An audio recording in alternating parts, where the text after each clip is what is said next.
You are looking at Julian's pronunciation guide, where we look at how to pronounce better some of the most mispronounced words in the world, like this other curious word. But how do you say what you're looking for today?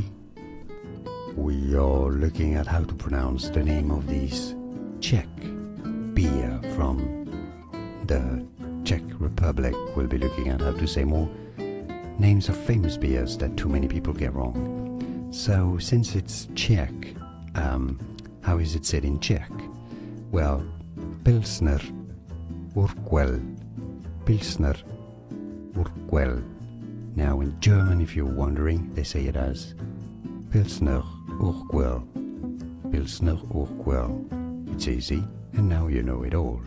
Like this video if you found it useful. I appreciate your support. More videos for you here to learn more confusing beer names. Thanks for watching. Here are more videos on how to pronounce more confusing words and names too many mispronounced. Like this video if you found it useful. I appreciate your support. I'll see you soon, and thanks for watching.